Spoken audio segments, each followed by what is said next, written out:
한국교회사에 나타난 선교 전략을, 특히 초대교회 한국교회에서 나타난 어떤 선교 전략을 아주 간략히 살펴보면서 이제 마무리를 하고자 합니다. 선교 전략 연구를 한국교회에서 관점에서 보면 두 가지 방향에서 볼 필요가 있습니다. 첫 번째로는 초창기 한국교회를 형성하는 일에 주축적인 역할을 했던 선교사들의 선교 전략을 고찰하는 일일 것입니다. 두 번째로는 한국교회 자체 국내에서 했던 하나님 나라 확장을 위한 선교 전략을 연구하는 일일 것입니다. 전략을 다룰 때 어떤 각 시대의 신학적이면서 상황적인 요소들이 전략 형성에 어떠한 역할을 했고 또 어떠한 영향을 주는지를 살펴보는 것이 중요할 것입니다. 한국 교회사를 다룸에 있어서 세 시기로 구분을 해서 전략을 살펴볼 수 있는데요. 여기서 첫 번째 시기로는 1866년부터 1910년까지 기간입니다. 스코틀랜드 해전교회 선교사인 토마스 목사의 어떤 평양 대동강변의 순교로부터 시작해서 나라의 자주권을 우리가 빼앗긴 1910년의 한일 합방 때까지로 보여집니다. 두 번째 기간은 한일 합방 이후 1945년 독립을 맞이하는 기간까지입니다. 세 번째로는 독립 이후부터 이제 현재까지의 기간을 볼 수가 있겠는데요. 이렇게 한국 교사를 세 시기로 구분하는 것은 역사 전환의 흐름 속에서 전략의 발전 과정을 보다 용이하게 분명히 볼 수 있다는 것입니다. 여기서 이제 초대교회에 관련된 1866년부터 1910년까지 기간을 살펴보기로 합니다. 선교사들의 활동 고찰과 선교사들의 선교 전략, 선교교회의 선교 활동 고찰과 한국교회 선교 전략을 나눌 수 있는데 선교사들의 활동 고찰과 선교 전략만을 특별히 보고자 합니다. 선교사들의 활동 고찰입니다. 여기서 한국 땅에 최초의 발을 내디디는 개신교 선교사를 칼 기철라퍼 선교사라고 이야기합니다. 그는 이제 네덜란드 선교의 파송을 받습니다. 그런데 1828년, 1831년까지 시암, 즉 태국이죠. 태국에서 사역을 했고 1831년 이후에는 중국에서 사역을 합니다. 기철라퍼는 이제 1832년에 동인도에서의 통역관으로 일하게 됩니다. 그러면서 영국 상선 로드 에머스토를 타고 이제 우리나라 서해안 부근에 도착을 합니다. 약 한 달 여일간 머물며 한문 성경을 나누어주고 전도하기를 힘을 쓰게 됩니다. 그렇지만은 한국교회 성장에 직접적인 영향을 주는 것은 열매는 없습니다. 이러한 점에서 이제 토마스 목사의 어떤 1866년에 평양 도착을 이제 주목할 수가 있는데요. 먼저 토마스 목사는 웨일즈 해중교회의 목사입니다. 그러면서 1863년 12월 런던 선교회에 파송을 받습니다. 중국 상해에 먼저 도착을 하고 선교사 사역을 시작하게 됩니다. 사역한 지 4개월 만에 아내와 사별을 하게 됩니다. 시리아 좌절에 빠져 방황하는 중에 한국 선교에 대한 부르심을 받습니다. 1차적으로는 산동성 지부의 스코틀랜드 성수공회의 대표로 있는 윌리엄슨의 집에서 이제 알게 된 어떤 천주교 신자 두 사람과 함께 황해도 소래 근처로 옵니다. 2개월 반을 비밀스럽게 머물면서 가지고 간 모리슨 역본의 한문 성경 쪽 복음을 이제 나누어주고 전도를 하게 됩니다. 드디어 이제 1866년 8월 미국 상선 제너럴 셔먼호를 타고 이제 대동강을 거슬러 평양에 도착하게 됩니다. 현지관원과 의사소통이 제대로 이루어지지 않습니다. 오해와 마찰이 생겨났고 결국 이제 선원들과 평양 수비병과의 이제 충돌이 일어나게 됩니다. 결국 이제 불화살로 공격해오는 평양 수비병들에 의해서 셔먼호는 불이 타버리고 선원 전부와 토마스 목사님은 이제 목뱀을 당합니다. 죽는 순간까지도 한문 성경을 주변에 있는 사람들이 나눠줍니다. 로즈 박사에 의하면 후에 네 사람이 이 일로 인해 예수를 믿게 되었다고 합니다. 하나님의 어떤 섭리적인 주권 가운데서 토마스 목사의 순교는 헛되이 피를 흘리지 않는 어떤 터툴리안이 말한 것처럼 이 한국교회 초석을 놓는 데 일조를 한 것입니다. 로즈에 따르면 당시 수비대장이었던 박중간이라는 분이 예수를 믿게 되었습니다. 그리고 그의 조카 이정도 신자가 된 것입니다. 이 토마스 목사를 목베어 줄인 포졸이 또 성경을 받아서 집에 두었습니다. 그 결과 조카 이영태라는 인물이 성경을 보고 또 예수를 믿게 되어서 후에 숭실학교를 졸업하고 또 레이놀즈라는 저희가 잘 아는 이눌서 선교사님의 성경 번역 조력자가 되었다고 합니다.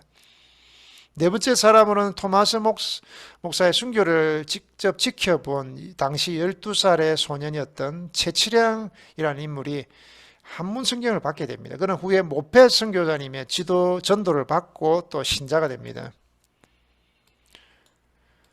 1874년 또 스코틀랜드 장로교 선교사인 존 노스 목사님이 또 자신의 선교 지역에 산동성 지부를 떠나서 한국인들과 접촉하여서 한국 복음화의 가능성을 탐색하기 위해서 동북 어떤 중국의 북한 쪽 국경지대 어떤 신의주 맞은편 어떤 압록강 유역의 지금의 봉황성 근처인 고려문에 이르게 됩니다.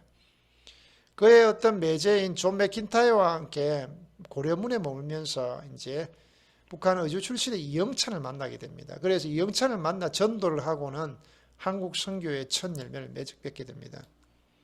이후 로스 목사는 이승하, 백옹준, 김진기, 익세, 서상윤이라는 인물을 만나게 되었고 또 한국어 번역 성경 출판을 위한 일꾼으로 고용을 합니다. 일을 시키는 중에 전도해서 모두 예수를 믿게 했습니다. 이들의 도움으로 1882년에 누가복음, 요한복음을 번역하고 83년에는 마태, 마가, 사도행전을 인쇄를 합니다. 87년에는 예수 선교 전서라는 어떤 최초의 한글 신약 성경을 발간하게 됩니다. 이 번역된 쪽복음 성경들이 1882년 로스 목사를 도와서 식자공 일을 하던 이 김청송에 의해서 그의 고향인 이런 저밤현 안도 한인촌에 배부가 됩니다. 이 결과로서 1884년 로스 목사가 안도에 가서 이제 75명에게 어떤 세례를 집례하는 그런 복음의 결실이 맺어지게 됩니다.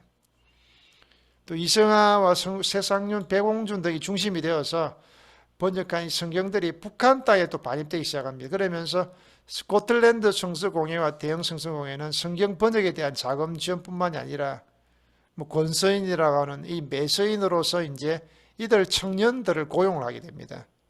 재정적으로 후원을 해서 이제 성경이 한국 땅에 배포되는 그런 결정적인 기여를 하게 된 것입니다.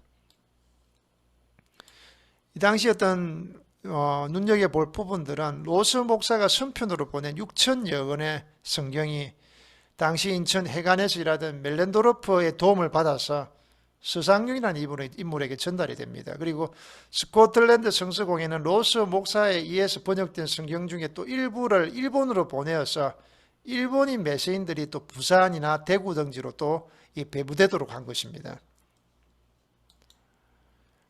로즈에 의하면은 북한 지역에서의 이승하나 백홍준, 서상윤이라는 인물의 활동은 의주, 소래, 강계 등지에서 어떤 개신교 선교사가 들어오기 이전의 상황에서 신앙의 구도자를 예비했다는 겁니다. 그리고 민경배라 어떤 전택부라는 어떤 학자에 의하면 또 1884년에 서상윤에 의해서 항해도 솔레 이미 교회가 형성이 됐다는 것입니다. 소래교회라고도 합니까? 1886년에 어떤 서상윤이라는 인물이 언더우드를 방문해서 북쪽 지역의 신앙의 구도자들의 현황을 보고하게 됩니다. 이에 또 언더우드 선교사는 1887년에 가을에 솔레를 방문해서 7명에게 세례를 집례하게 됩니다. 이 서상윤은 이러한 사실들을 만주에 있는 로스 목사에게 알리게 됩니다.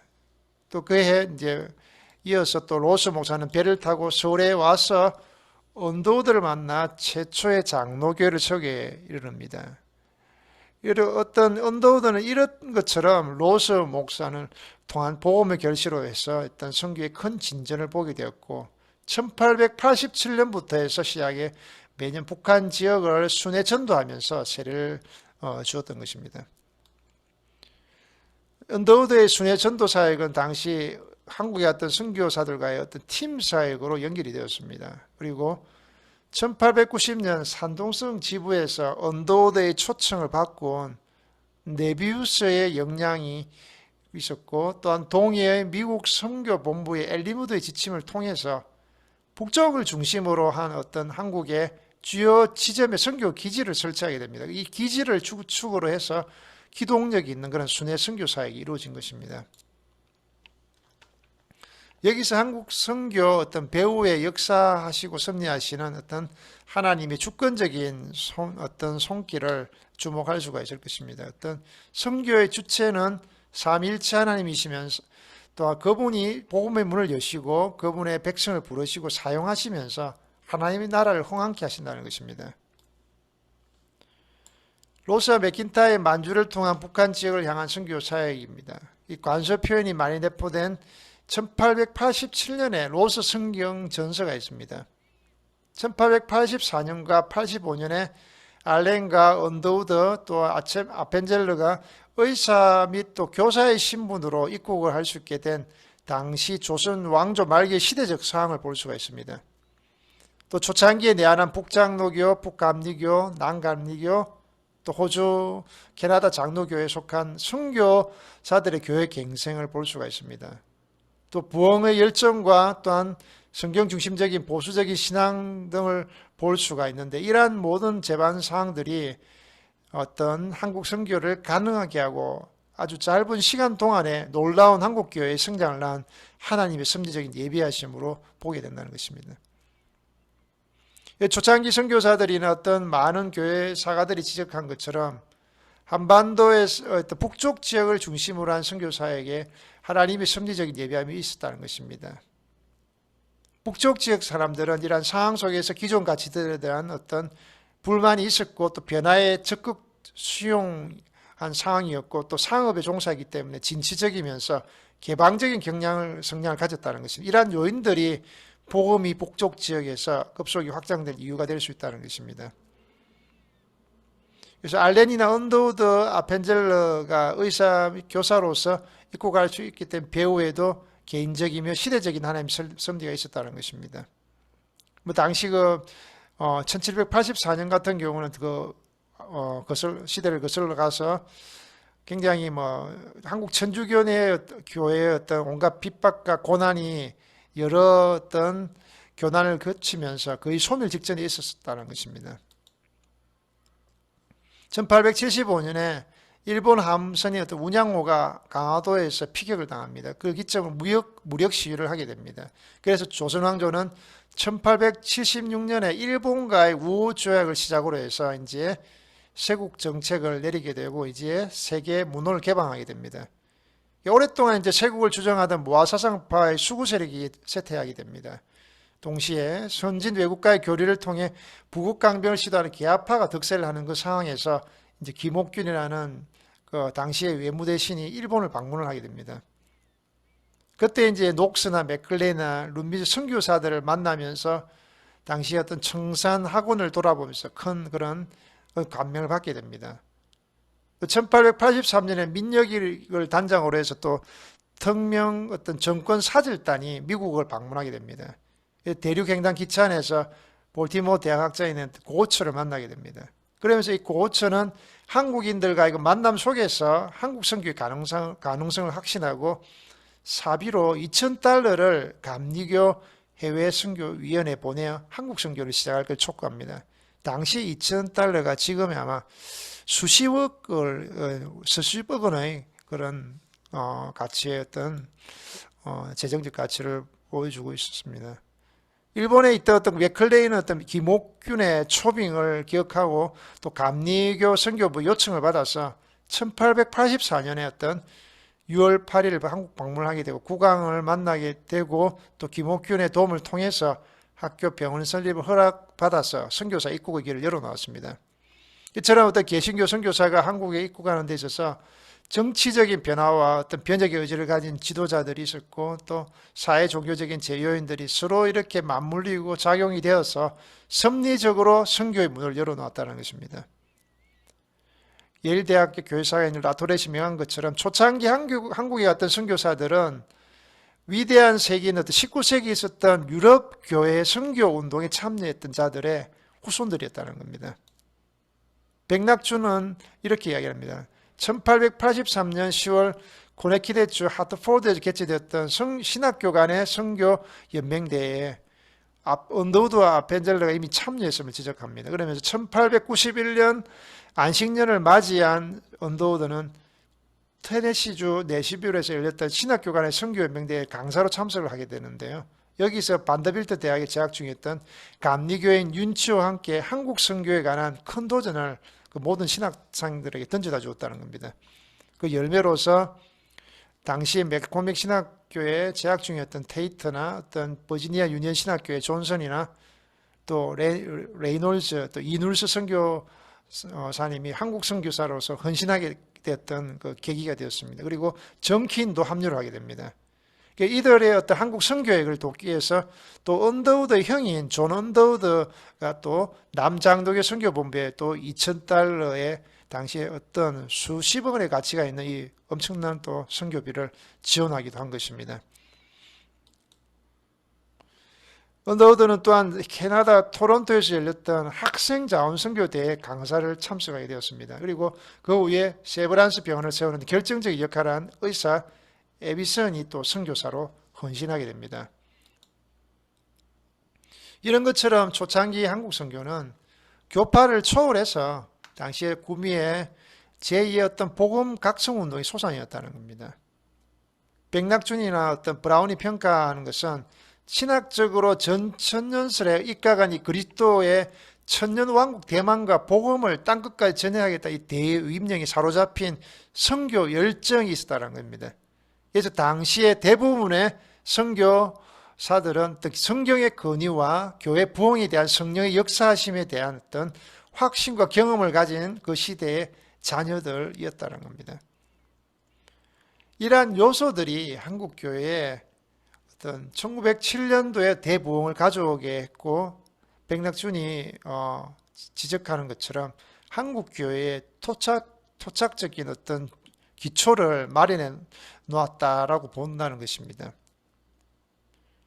두 번째로는 우리가 선교사들의 선교 전략을 보겠는데요. 여러 가지가 있는데요.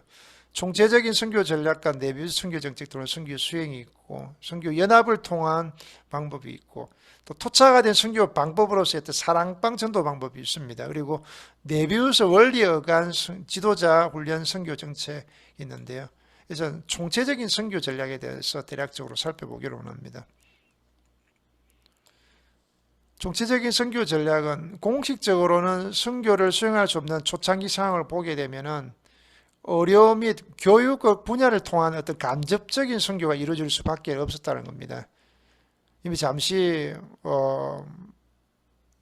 언급을 한 것이지만 알렌이 외교관들의 공의로서 이북 지역에 이제 가게 됩니다. 그리고 언더우드 아펜젤러도 교사 신부로 입국을 합니다. 로즈의 의료 및 어떤 교육 분야를 통한 선교는 당시 한국 정부의 요청이었다는 겁니다. 이것이 교회를 설립하고 하나님의 나라를 확장하는 데 주요한 접촉점이 되었다는 것입니다. 의료 및 교육 선교는 상류층에서 하류층에까지 사회 각계층에 접근할 수 있었던 이점이 있었습니다. 그래서 한국인으로 하여금 복음에 수용적이도록 하는데 전반적으로 기여를 한 것입니다. 그래서 1913년 선교사들이 세운 이 의료기관은 한반도 전역에 14개 정도 되었습니다. 그 교육기관은 1909년의 통계를 보면 장로교 계통의 사립학교가 전국에 18개 교가 있었고 감리교 계통이 19개 교가 있었고 안식교 계통이 1개가 있었다고 합니다. 그래서 이러한 것처럼 초창기 한국 선교는 의료나 어떤 교육 부분에서 시작되었다고 해도 틀린 말이 아닐 것입니다. 근데 주목해야 할 것은 의료 및 어떤 교육 선교의 어떤 궁극적인 목표는 교회 설립이었다는 겁니다. 실제적인 어떤 하나님 나라의 확장이었다는 겁니다. 이러한 점에서 의료 및 교육 선교가 실제적인 복음의 결실을 가져오지 못했다면은 어떤 인간적인 사랑을 베풀 수는 있었지 모르겠지만 하나님의 주권을 알고 그분에게 순종하는 어떤 수직적 차원에서의 하나님 나라의 열매는 맺지 못했을 것이라는 것입니다.